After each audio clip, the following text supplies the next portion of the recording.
know that sinking feeling when you realize you've been played? When you look back and think, how did I not see this coming? Like when you realize you've been buying someone coffee for 3 months and they still don't know your name? Yeah, we've all been there. Well, today, we're gonna change that. I'm gonna teach you how to spot manipulation tactics so they don't work on you in the first place. This isn't about hating women. It's about learning to spot the manipulations so you stop getting played and start attracting people who actually respect you. So first, why some guys keep ending up in these situations. And I'm gonna be real with you. It actually comes down to one thing. You're trading your self-respect to be liked. Now, I get it. We've all been there. You meet someone amazing and you don't wanna mess it up. So you start saying yes to things you don't even wanna do, hiding your real opinion or putting her needs way before your own. So basically, you turn into a human yes machine. Want me to drive 3 hours to bring you ice cream? Yes. Want me to cancel my plans with my friends? Yes. Want me to pretend that I'm not having fun? Yes. Want me to pretend I like your friends who keep insulting me? Yes. Now look, being the nice guy isn't the problem. The problem is when you're afraid to say no because you think she won't like you anymore. That fear, that's where manipulation finds its opening. It's like leaving the front door open with a sign saying emotional burglars welcome. Number 2, the red flags you're missing. Okay, so here's something you might find crazy. Manipulative people actually show you the red flags from day one. They're not hiding it. You're just not seeing it. Let me fill you in. Red flag number 1, the beauty power play. If you're constantly amazed by how good she looks and she knows it, she might start using that as a power over you. Now, being attracted to someone is normal, but when someone realizes your attraction makes you do things that they don't want to do, that's when the problem starts. Red flag number 2, testing your boundaries early. This is a big one. Within the first few conversations or dates, she'll test you.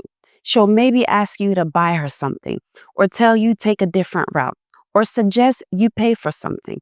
She's not necessarily being mean. She's figuring out how much control she can have. Red flag number 3, the hot and cold game. Everything is going great, right? You're texting back and forth, having fun. And then silence. She stops responding or becomes cold for no clear reason. This isn't an accident, guys. It's designed to make you panic and start chasing. Number 3, the mind game. Now let's talk about the specific tactics you need to watch out for. The withdrawal game. This is when someone goes quiet or distant, making you think you said something wrong or you did something wrong. So your brain starts to go crazy trying to figure out what happened. Did you forget something? Say something wrong? You're sitting there like a detective trying to solve the mystery of why your text went from getting instant replies to being left on read for 6 hours. Here's the trick. If someone is genuinely upset about something, they'll tell you. If they're just being mysterious and making you guess, that's manipulation. It's like playing charades, but the answer is always you messed up somehow. The if you love me trap. If you love me, you'll buy me this car. If you love me, you'll skip your best friend's wedding to go shopping with me. Guys, this isn't supposed to be a transaction. Love doesn't come with a price tag or a to-do list. If someone's constantly making you prove your love through your wallet or your schedule, that's not love. That's a subscription service. The just joking cover. Someone says something hurtful. You get upset. And suddenly it's, oh, I was just joking. This is like emotional hit and run. They say something mean, see your reaction, and then act like you're being too sensitive. It's the relationship equivalent of punching someone and then saying, why are you bleeding? It was just a love tap. The guilt trap special. This is when someone makes you feel bad for having normal boundaries or opinions. They act like you're being mean or selfish for not doing exactly what they want. It's like they have a PhD in making you feel guilty for existing as your own person. Number 4, how to flip the script. All right, so now that you know what to look for, let's talk about how to handle it. Remember, this isn't about being mean or playing games back.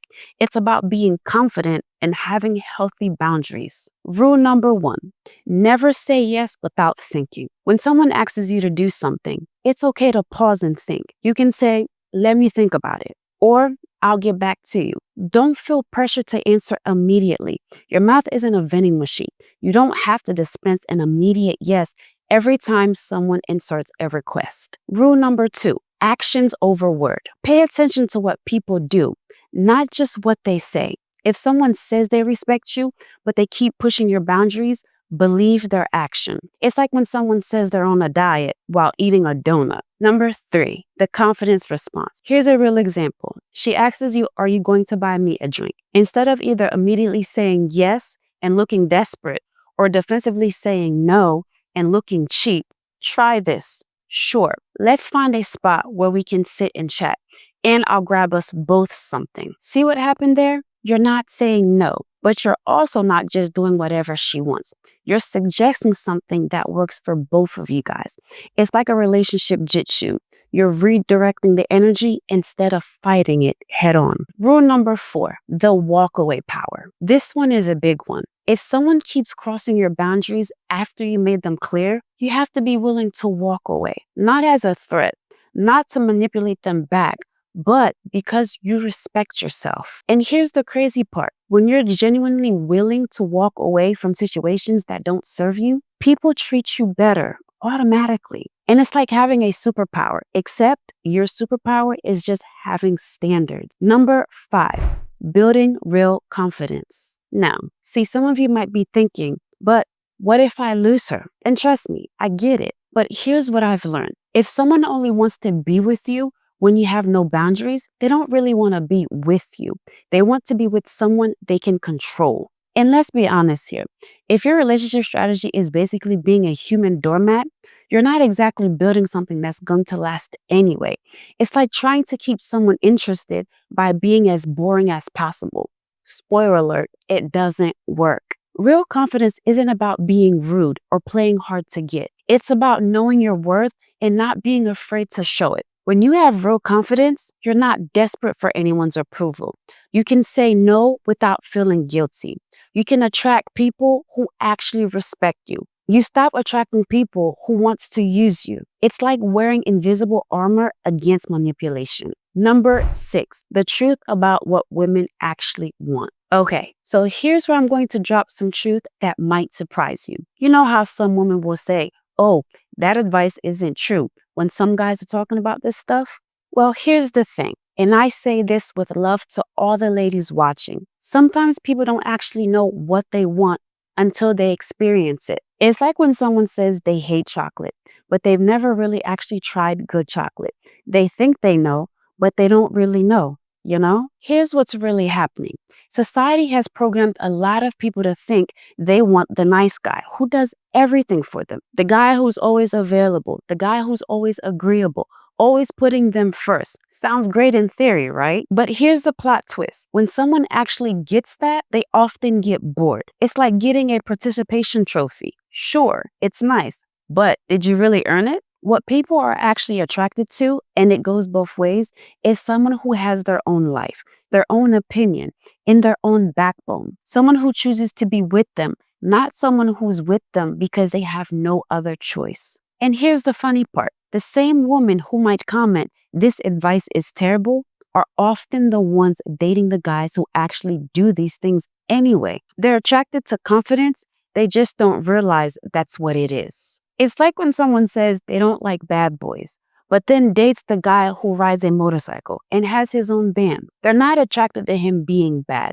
They're attracted to him being confident and independent. So don't take relationship advice from people about what they want. Watch what they actually choose. Actions don't lie, but sometimes our words do, even when we don't even mean it. Look, guys, here's the bottom line. Healthy relationships are built on mutual respect and not mind games. When both people feel free to be themselves and express their needs honestly, that's when real connection happens. It's like the difference between playing chess and playing checkers. One is strategy and stress, and the other one is just for fun. The goal isn't to never trust anyone or to become someone's emotionless robot. Nobody wants to date a robot, unless we're talking about those fancy Japanese ones, but that's a whole nother video for a whole nother day. The goal is to become the kind of person who naturally attracts healthy, respectful relationships. Remember, you teach people how to treat you by what you accept. So Start accepting better treatment by giving it to yourself first. And if someone gets mad at you for having standards, well,